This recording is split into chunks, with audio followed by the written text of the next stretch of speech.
Hello guys, pieces Hindi channel में आपका बहुत बहुत स्वागत है। मैं हर्ष सावितिया और आपके समक्ष इंडियन पॉलिटी, भारतीय संविधान, एनसीईआरटी और एम लक्ष्मीकांत सर के जो हैंड रिटन नोट्स हैं हमारे इन्हीं बुक्स पे आधारित ये मैंने नोट्स तैयार किए हैं। आपको पता होगा, इससे पहले मैं आपको कई सारे लेक्चर इंडियन पॉलिटी के लगातार दे चुका हूँ। आप मेरे चैनल पे विजिट करोगे तो सीक्वेंस से सारे लेक्चर आपको मिल जाएंगे। बिल्कुल 1 से लेके आप कंप्लीट करते हो तो डिटेल्स में करा रहा हूँ मैं।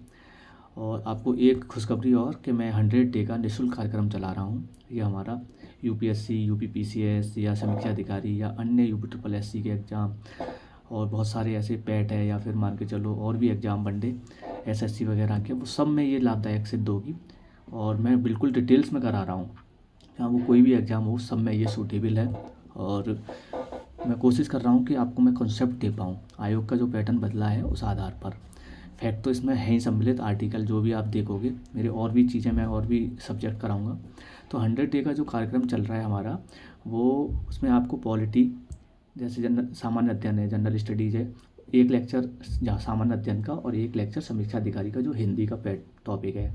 हिंदी के 6 टॉपिक है समीक्षा अधिकारी में, तो मैं 6 टॉपिक कोशिश करूँगा कंप्लीट करने की। मैं एक दिन में 2 वीडियो दूंगा और आज से ही मेरे साथ लग जाओ।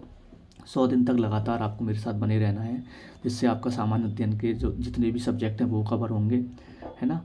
और साथ में फिर जो हिंदी के जो टॉपिक हैं समीक्षा अधिकारी के लिए, वो भी आपके क्लियर हो जाएंगे। मैंने एक शॉर्ट वीडियो डाली है, उसमें 100 डे का कार्यक्रम हम कैसे चलाएंगे, उसमें कैसे वीडियो आपको देंगे, वो सारी मैं डिस्क्रिप्शन में डाल दूँगा उसका लिंक, आप उसको देख सकते हैं। टेलीग्राम पर भी मैंने आपको दे दिया है, ये मेरा टेलीग्राम चैनल है, आपको पता होगा। ये आप मेरा टेलीग्राम चैनल है, यूट्यूब चैनल है, ये मेरा व्हाट्सअप चैनल है। तो आइए देखते हैं अब आगे हम। जैसे हम फंडामेंटल ड्यूटीज़ तक आपको भारतीय संविधान कंप्लीट करा रहे थे, तो उसमें फंडामेंटल ड्यूटीज़ तक हम कंप्लीट करा चुके थे आपको। मूल कर्तव्य जिसको हम बोलते हैं, और भाग 4 के बाद में डीपीएसपी के बाद में भाग 4 का आता है, मतलब भाग 4A बोल लो या 4 का बोल लो। तो ये हमने कंप्लीट कराया था। आज भाग 5 कराएंगे, है ना, जिसको हम केंद्र का शासन या प्रशासन बोलते हैं। केंद्र का शासन प्रशासन में आप देखेंगे भाग 5 में है, आर्टिकल 52 से लेके 151 तक इसमें आता है। अभी फ़िलहाल हम क्या कंप्लीट करेंगे, इसी में एक छोटा सा पार्ट राष्ट्रपति का कंप्लीट करेंगे। संघ की कार्यपालिका 52 से लेकर 78 तक होती है, एग्जीक्यूटिव जिसको हम बोलते हैं, ना। कार्यपालिका, विधायिका, न्यायपालिका, सरकार इन तीनों से ही मिलके बनती है। आपको पता होगा, मैंने पहली वीडियो ही इसी पे बेस्ड बनाई थी। सरकार क्या है, राज्य क्या है, उसकी जो टर्मिनोलॉजी है, कार्यपालिका किसको कहते हैं, उनके क्या कार्य होते हैं, वो मैंने बिल्कुल आपको, विधायिका का क्या है, कौन कौन से हिस्से होते हैं, है ना, न्यायपालिका कैसे काम, तो मैंने एक डिटेल्स में वीडियो, एक तो आप लगातार 0 से देखोगे, 1 से, तो आपको सारी चीज़ें आपको समझ में आएंगी। तो अब राष्ट्रपति की हम चर्चा कर रहे हैं। राष्ट्रपति 52 से लेकर 62 तक है। संघ की कार्यपालिका में कौन हिस्सा लेता है, कौन इसमें शामिल होता है, वो आप देख लें। संघ की कार्यपालिका में एक तो राष्ट्रपति शामिल होते हैं, है ना, और उपराष्ट्रपति जिसको हम वाइस प्रेसिडेंट बोलते हैं। उसके बाद में प्रधानमंत्री, मंत्रिमंडल जिसको हम कैबिनेट बोलते हैं, और महान्यायवादी, ये इसमें शामिल होते हैं कार्यपालिका में। राष्ट्रपति का पद, है ना, हम राष्ट्रपति की बात करेंगे क्योंकि राष्ट्रपति आर्टिकल 52 से लेकर 62 तक है। तो इसमें पहला जो आर्टिकल है, अनुच्छेद है 52, इसमें है राष्ट्रपति के पद का उल्लेख किया है। कभी कभी ऐसा होता है स्टेटमेंट में, मिलान में, या फिर क्रोनोलॉजी या फैक्चुअल या कोई भी चीज़ ऐसे दे सकता है आर्टिकल में कि इसमें क्या है, कि राष्ट्रपति का पद का उल्लेख किस आर्टिकल में किया है, आप बताओगे अनुच्छेद 52 में। इस तरीके से प्रश्न पूछे जाते हैं। तो मेरा कोशिश ये की है, जितने भी मेरे नोट्स देखोगे आप, पैराग्राफ फॉर्मेट में या फिर पिक्चर्स फॉर्मेट में या फिर पॉइंट वाइज या फैक्चुअल डेटा या कॉन्सेप्चुअल डेटा, वो मैंने सारी इसमें डाल दिया है। आर्टिकल 53 देखेंगे आप, कार्यपालिका की शक्ति जैसे राष्ट्रपति में निहित होगी, अर्थात कार्यपालिका का प्रमुख राष्ट्रपति होगा, लेकिन वास्तविक कार्यपालिका पीएम में होगी। इसका मतलब ये है, नाम मात्र का है राष्ट्रपति, सारे काम जो शक्ति होती है वो पीएम की होती है, केवल उनको तो मोहरा बनाया जाता है, उनके नाम से सारे काम होते हैं, राष्ट्रपति के नाम से। जो वास्तविक शक्ति है वो प्रधानमंत्री के पास है। आगे देखेंगे 54 में क्या कहा है, राष्ट्रपति का निर्वाचन मंडल और निर्वाचक गण। आर्टिकल 54 कहता है कि उनका निर्वाचन कैसे होगा, कौन कौन शामिल होगा। तो आप देखेंगे उनका निर्वाचन मंडल क्या है। उसमें देखो निर्वाचित सदस्य जो होते हैं संसद में, लोकसभा राज्यसभा में, उनके जो सदस्य होते हैं, कहने का मतलब जो सांसद होते हैं वो भाग लेते हैं। विधानसभाओं के जो निर्वाचित सदस्य जिसको हम विधायक बोलते हैं वो शामिल होते हैं, है ना। और केंद्र शासित प्रदेश 8 हैं हमारे, उसमें से 2 राज्यों को वरीयता मिली है। 70 संविधान संशोधन 1992 में हुआ था। दिल्ली पौंडीचेरी विधानसभा के जो विधायक हैं वो वोट दे सकते हैं। तो आप समझेंगे, कहने का मतलब ये है लोकसभा, राज्यसभा इनके सदस्य और जो विधानसभा है उनके सदस्य जो विधायक हैं, और केंद्र शासित प्रदेश के 2 राज्य शामिल हैं केवल, दिल्ली और पौंडीचेरी, उनके विधायक शामिल होते हैं उनको निर्वाचन के लिए। आगे बात करेंगे आर्टिकल 55, राष्ट्रपति के निर्वाचन की प्रक्रिया क्या होती है।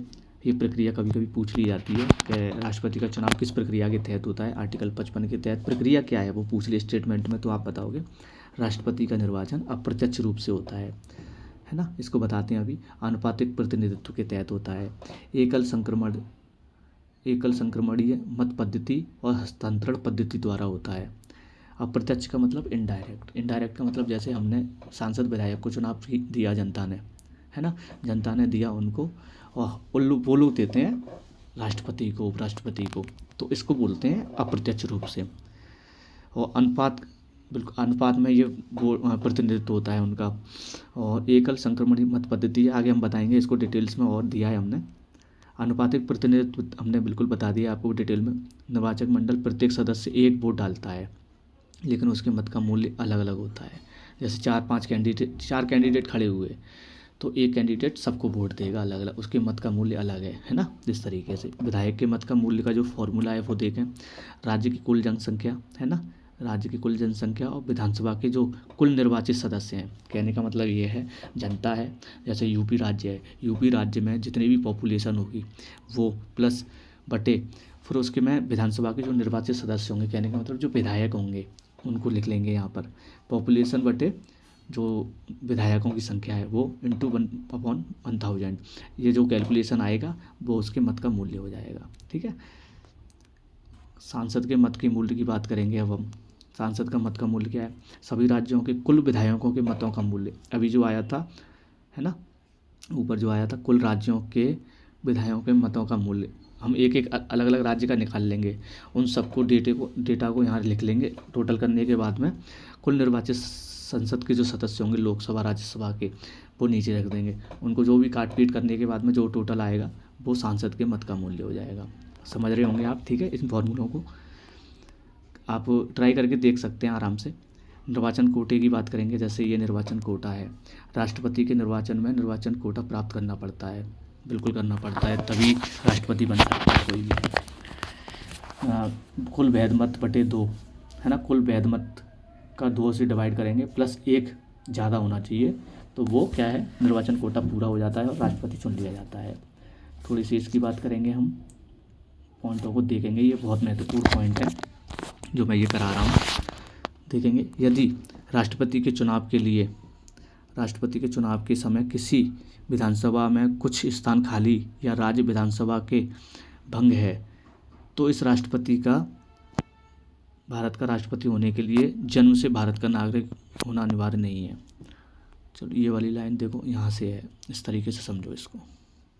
तो छोटा लिख के आया ना मेरे पे। जैसे राष्ट्रपति का चुनाव के समय किसी विधानसभा में कुछ स्थान खाली रह जाते हैं, है ना, और राज्य की विधानसभा भंग है। ठीक है। ये दोनों पॉइंट हैं। या तो कोई विधायक उस राज्य में उस क्षेत्र में चुन नहीं पाया है, ठीक है, वो खाली है, प्लस किसी राज्य की विधानसभा भंग है उस टाइम भी, इससे राष्ट्रपति के चुनाव में कोई बाधा नहीं आएगी, वो आराम से चुनाव लड़ सकते हैं। क्योंकि और भी राज्य है ना, और राज्यों के विधानसभा के सदस्य होंगे प्लस लोकसभा राज्यसभा के सदस्य होंगे, तो ज़रूरी नहीं है, वो रुकेगा नहीं। दूसरा पॉइंट क्या है, भारत का राष्ट्रपति होने के लिए जन्म से भारत का नागरिक होना अनिवार्य नहीं है। जन्म से भारत का नागरिक होना अनिवार्य नहीं है। नागरिकता चैप्टर मैंने बहुत डिटेल में पढ़ाया है, आप उसको देखिए, है ना, लिंक आपको मिल जाएगा नीचे, और बिल्कुल सीक्वेंस की वीडियो लगी हुई है। जन्म से ज़रूरत नहीं है, है ना, वो पहले से उसके दादा दादी नाना नानी या कोई रह रहा हो तो वो भी आवेदन कर सकता है। आर्टिकल 71 सब क्लॉज 3 क्या कहता है, राष्ट्रपति उपराष्ट्रपति के निर्वाचन से संबंधित किसी विषय का विनियमन किसी विषय का विनियमन संसद विधि द्वारा कर सकेगी। संसद किसके द्वारा करती है? विधि के द्वारा करती है, रेगुलेशन। राष्ट्रपति का चुनाव लड़ने के लिए प्रत्याशी का नाम कम से कम 50 मतदाताओं द्वारा प्रस्तावित, मतलब उसके साथ 50 तो मतदाता हों, है ना, प्रस्ताव पारित जब देंगे लोकसभा राज्यसभा में, है ना, और कम से कम 50 अनुमोदित होने चाहिए उसके द्वारा, तब वो इलेक्शन लड़ सकते हैं राष्ट्रपति के लिए। और राष्ट्रपति के लिए आपको मैंने ये बताया था, जैसे निर्वाचन मंडल बताया, लोकसभा राज्यसभा के सदस्य होते हैं, है ना, विधानसभा के वो होते हैं, विधायक होते हैं, दिल्ली पौंडीचेरी के विधायक होते हैं, ये भी बताया था मैंने आपको। ये कोशिश मैंने ये की है, डिटेल्स तो नोट मैं दे ही रहा हूँ, जैसे ये डिटेल नोट्स हैं, साथ में कोशिश मैंने ये की है, जो फॉर्मेट मान के चलो शॉर्ट नोट्स बन सकता है, वो भी मैंने कोशिश की है। आपकी एक स्किल डेवलप हो जाएगी कि शॉर्ट नोट्स कैसे बनता है, डिटेल्स कैसे बनता है, वो भी मैंने शामिल कर लिया है, आगे भी मिलेंगे। और मैंने कोशिश ये भी की है कि तुलनात्मक अध्ययन मैं आगे करा पाऊँ। जो भी आप, जैसे आप पढ़ोगे, राज्य पढ़ोगे, केंद्र के साथ राज्य पढ़ोगे, तो केंद्र राज्य में क्या तुलना है, प्रधानमंत्री और सीएम में तुलना की है, हाई कोर्ट सुप्रीम कोर्ट को तुलनात्मक अध्ययन किया है। तो इस तरीके से मैंने इसमें नोट्स लगा रखे हैं अपने, ठीक है। बिल्कुल भी आप बने रहना, बस वीडियो को देखते रहना, शेयर करते रहना, सारी चीज़ें आपको समझ में आएंगी, संविधान आसान लगने लगेगा आपको। उसके बाद में आप देखेंगे, जैसे ये है, जैसे ये संसद है, संसद 3 लोगों से मिलकर बनी है, आपको पता होगा, राष्ट्रपति होगा, लोकसभा होगी, राज्यसभा होगी। सरकार के लिए क्या ज़रूरी है? एक तो कार्यपालिका, विधायिका और न्यायपालिका, और संसद के लिए राष्ट्रपति, लोकसभा, राज्यसभा, ये ज़रूरी है, ठीक है। तो आप देखेंगे ये मनोनीत सदस्य, राष्ट्रपति मनोनीत करता है 2 सदस्यों को, जिसको एंग्लो इंडियन बोलते हैं। तो मनोनीत करने के साथ साथ 104वां संविधान संशोधन 2019 में हुआ, उसके द्वारा 2 मनोनीत सदस्य को समाप्त कर दिया है। लोकसभा में अब कोई मनोनीत सदस्य नहीं चुने जाएंगे। यही 104वां संविधान संशोधन ये भी कहता है कि जो SC ST का जो आरक्षण मिल रहा है वो 10 वर्ष के लिए बढ़ा दिया है ना। राजनीतिक जो आरक्षण होता है, पॉलिटिकल रिजर्वेशन दिया गया है जो 334 के तहत, तो उसको क्या कर दिया है, 10 वर्ष के लिए बढ़ा दिया है। ये चीज़ आप समझोगे। राज्यपाल के लिए भी आप देखेंगे, है ना, एक मनोनीत होता है, 1/6 सदस्य उसमें विधान परिषद में होता है। 6 राज्यों में विधान परिषद है, आपको पता होगा, मैं आगे कराऊंगा जब हम राज्य की सरकार कराएंगे, अभी तो हम केंद्र पे चल रहे हैं। निर्वाचन की रीति देखेंगे आप, जैसे इस रीति को समझ लो एक बार अच्छे से, जैसे अनुपातिक प्रतिनिधित्व, एकल संक्रमणीय मत, अप्रत्यक्ष रीति, गुप्त मतदान, है ना, जनता हैं, जनता चुन रही है सांसद विधायक को, और ये लोग चुनते हैं राष्ट्रपति को, इसलिए अप्रत्यक्ष बोलते हैं। क्रम क्या है, देखो किस तरीके से क्रम होता है। जैसे ये 4 सदस्य हैं, है ना, ये 4 कैंडिडेट खड़े हुए राष्ट्रपति के पद के लिए, तो जो विधायक है या सांसद है वो वोट कर रहा है। ए को चुना उसने 1 नंबर पे, बी को चुना दूसरे नंबर पे, सी को चुना तीसरे नंबर पर, डी को चुना चौथे नंबर पर। ऐसे ही उसने क्रम डाल दिया, वरीयता दे दी, मतलब क्रम की वरीयता दे दी कि मैं ए वाले कैंडिडेट को 1 नंबर पे चाहता हूँ, बी को दूसरे नंबर पे। ऐसे ही दूसरा बंदा डालेगा, किसी ने चौथे पे डाला, मान के चलो किसी ने 1 पे डाला बी को, फिर दूसरे पे डाल दिया, फिर तीसरे पे डाल दिया, किसी दूसरे बंदे ने इस तरीके से डाल दिया, तीसरे बंदे ने इस तरीके से डाल दिया क्रम, चौथे ने इस तरीके से डाल दिया। अब इनका क्या करेंगे, इनकी क्रम की जो वरीयता है इससे पता चलेगा 1 नंबर पे कौन आया, 2 नंबर पे किसको ज़्यादा मिले, तीसरे नंबर पे किसको ज़्यादा मिले, तो उनको हम लोग इकट्ठा कलेक्ट कर लेते हैं। इसी को हम कोटा बोलते हैं। जो बंदा 1 नंबर पे ज़्यादा वोट लेके आ जाता है, जो उसकी वरीयता ज़्यादा हो जाती है, उसके आधे से भाग करके उसको 1 + 1 जोड़ देते हैं उसमें, तो वो कोटा पूरा कर लेता है, वो राष्ट्रपति बन जाता है। उसके बाद में एकल संक्रमण मत पद्धति और हस्तांतरण पद्धति क्या है, इसको भी समझ लो आप डिटेल में, ये है क्या चीज़। जैसे ये है निर्वाचन में, निर्वाचन मंडल का जो प्रत्येक सदस्य है, जिसको हम सांसद और विधायक बोलते हैं, प्रत्येक सदस्य को उम्मीदवारों के बीच प्राथमिकता का क्रम इंगित करता है। जो सदस्य होते हैं वो उसके सामने क्या करता है, कितने नंबर पर रखना चाह रहा है उसको, ठीक है। निर्वाचन के बाद फर्स्ट क्रम की मतगणना की जाती है, जो पहले क्रम पे है। यदि कोई निर्वाचन कोटा प्राप्त करे तो निर्वाचित घोषित कर दिया, अगर कोई कोटा प्राप्त कर लेता है घोषित हो जाता है राष्ट्रपति। तीसरा पॉइंट देखेंगे, यदि ऐसा ना हो तो सबसे कम मत प्राप्त उम्मीदवार को निर्वाचन प्रक्रिया से बाहर कर देते हैं। उसको तो बाहर कर दिया है ना, जिसने बहुत ही जो कोटा प्राप्त नहीं किया मान के चलो, उसको तो बाहर कर दिया, लेकिन उसकी जो वरीयता होगी, जो उसको वोट मिले होंगे, द्वितीय वरीयता के अनुसार हस्तांतरित कर देते हैं। सब में जो जैसे 4 थे उसमें से चौथा कैंडिडेट होगा उसको बाहर कर देंगे, लेकिन जो उसके मत मिले होंगे तो उसकी जो द्वितीय वरीयता होगी उसके अनुसार उनको वोटों को बांट देंगे। ठीक है, इस तरीके से यह प्रक्रिया तब तक चलती रहती है जब तक कोई निर्वाचन कोटा प्राप्त ना कर ले। ये प्रक्रिया चलती रहती है, पहले 4 के बीच में चली, फिर 1 हटा दिया, फिर 3 के बीच में चली, है ना, फिर उसके बाद में 2 के बीच में चलेगी फाइट। जो 1 कोटा प्राप्त कर लेगा फिर वो कंप्लीट हो जाएगा, वो राष्ट्रपति बन जाता है। ये प्रक्रिया है उसकी। आर्टिकल 56 के तहत देखेंगे आप क्या है, राष्ट्रपति का कार्यकाल 5 वर्ष के लिए। फैक्ट में पूछ लेता है उसका कार्यकाल कितना है राष्ट्रपति जी का, तो बताओगे आप 5 वर्ष। 57 राष्ट्रपति के पुनर्निर्वाचन से संबंधित, अर्थात एक व्यक्ति पुनः राष्ट्रपति बन सकता है, ठीक है। आर्टिकल 58 राष्ट्रपति निर्वाचन की अर्हताएं और योग्यताओं के बारे में चर्चा करता है। भारत का नागरिक होगा, न्यूनतम आयु 35 वर्ष, लोकसभा और सदस्य चयनित होने की योग्यता रखता हो, ठीक है। वही बंदा राष्ट्रपति बन सकता है जो लोकसभा सदस्य की योग्यता रखता हो, लाभ का पद धारण न करता हो, ठीक है। ये पॉइंट है। 59 देखेंगे आप। 59 में क्या है, राष्ट्रपति पद के लिए जो शर्तें हैं लाभ के पद पर ना हो। अपवाद है, अपवाद में क्या है, राष्ट्रपति, उपराष्ट्रपति, पीएम, सीएम, राज्यपाल, विधायक, ये पद लाभ के पद में शामिल नहीं है, ठीक है। कार्यकाल के दौरान वेतन भत्ता पेंशन में कोई कमी नहीं की जाएगी, ध्यान रखना इस चीज़ का। लेकिन हाँ, राष्ट्रपति जैसे कोविड आया, राष्ट्रपति ने कहा कि हाँ मैं कर सकता हूँ, अपने वेतन से दे सकता हूँ, वो अब उनका स्वयं का निर्णय है, पर लेकिन उसमें से कोई कटौती नहीं, संविधान में ऐसी बात नहीं लिखी गई है। आर्टिकल 60 के तहत क्या है, राष्ट्रपति की शपथ की प्रक्रिया से संबंधित है। चीफ जस्टिस जो होते हैं सुप्रीम कोर्ट के, वो उनको क्या करते हैं, शपथ दिलाते हैं। त्यागपत्र उपराष्ट्रपति को, ठीक है, ये विशेष पॉइंट है, त्यागपत्र उपराष्ट्रपति को और शपथ चीफ जस्टिस। आगे देखेंगे, आगे क्या है, ये योग्यता से रिलेटेड है। हाँ, एक चीज़ इसमें पॉइंट और जोड़ लेते हैं, जैसे योग्यता आपको मैंने अभी आपको डिटेल में कराया, तो ये मैंने फॉर्मेट, ये पॉइंट वाइज मैंने बना दिया कि शॉर्ट नोट्स कैसे बनता है। जैसे नागरिक हो 35 वर्ष का, काम के पद मतलब लाभ का पद अन्य लोकसभा के पद के लिए होती है, ठीक है। राष्ट्रपति के लिए 50 प्रस्तावक और 50 अनुसमर्थक चाहिए, और जो जिसको हम जमानत राशि बोलते हैं, है ना, 15,000 रुपये जमानत राशि। शुरुआत में बहुत कम थी, है ना, उसका दुरुपयोग होने लगा था, इसलिए उन्होंने राशि बढ़ा दी, समय के साथ भी बढ़नी भी चाहिए, इस तरीके से उन्होंने बढ़ा दी। कहने का मतलब ये है 1/6 अगर वो वोट मतलब कोटा नहीं पूरा करता है, 1/6 से कम वोट लाता है टोटल का, तो उसकी जो जमानत राशि होगी वो जब्त हो जाएगी, नहीं तो वो वापस हो जाती है अगर वो कोटा पूरा कर लेते हैं, है ना। वोट अगर जो रेशियो होता है वो पूरा कर लेते हैं 1/6 का टोटल वोट का, तो वो जमानत राशि वापस हो जाती है, नहीं तो अगर वो कम लाते हैं तो जमानत राशि जब्त हो जाती है।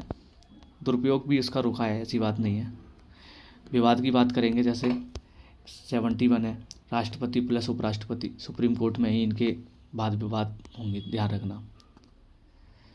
हाई कोर्ट और डिस्ट्रिक्ट कोर्ट में इनका कुछ नहीं होना है।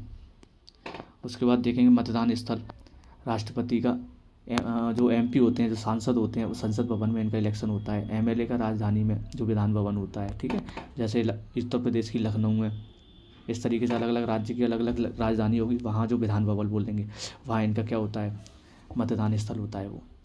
कार्यकाल बता दिया है, पद ग्रहण से 5 वर्ष का होता है। आकस्मिक स्थिति का मतलब यहाँ ये है, जैसे कि आकस्मिक स्थिति है, जैसे मृत्यु हो जाए तो वो हट सकते हैं, त्यागपत्र दे दे तो हट सकते हैं ना। और इम्पीचमेंट जिसको महाभियोग बोलते हैं, आगे बताएंगे हम, महाभियोग को डिटेल में कराएंगे। इम्पीचमेंट के तहत, महाभियोग के तहत राष्ट्रपति को हटा सकते हैं। शपथ ग्रहण है ये, है ना। और 5 उत्तराधिकारी के लिए जो बताया है 5 वर्ष तक के लिए इनका वो रहता है उत्तराधिकार। त्यागपत्र देखो, त्यागपत्र के लिए मैंने बताया था, उपराष्ट्रपति त्यागपत्र देगा, है, राष्ट्रपति को, राष्ट्रपति त्यागपत्र देगा उपराष्ट्रपति को, है ना। और सुप्रीम कोर्ट के जज और सुप्रीम कोर्ट के जो चीफ जस्टिस और सुप्रीम कोर्ट के जो जज होते हैं वो भी राष्ट्रपति को ही क्या करते हैं, त्यागपत्र देते हैं अपना। और एक फैक्ट याद कर लें ये, और एम हिदायतुल्लाह सुप्रीम कोर्ट के मुख्य जस्टिस थे, चीफ जस्टिस थे 1969 में। ये पहली बार प्रधानमंत्री बने थे राष्ट्रपति, याद रखना। ऐसे सर्वप्रथम चीफ जस्टिस कौन से हैं जो राष्ट्रपति बने थे, तो आप बताओगे एम हिदायतुल्लाह। ये प्रश्न कई बार पूछा है आयोग ने, इसलिए मैंने आपको यहाँ नोट करा दिया है। इम्पीचमेंट की बात करेंगे, इसको मैं अब कल कराऊंगा, है ना। आज यहीं तक रखते हैं, और इस वीडियो को ज़्यादा से ज़्यादा लोगों तक शेयर करते रहना, ठीक है। और चैनल को सब्सक्राइब करें, लाइक करें, कमेंट के माध्यम से सुझाव दें। पर लेकिन एक गुजारिश है, आप इसको शेयर ज़्यादा से ज़्यादा करें। Thank you.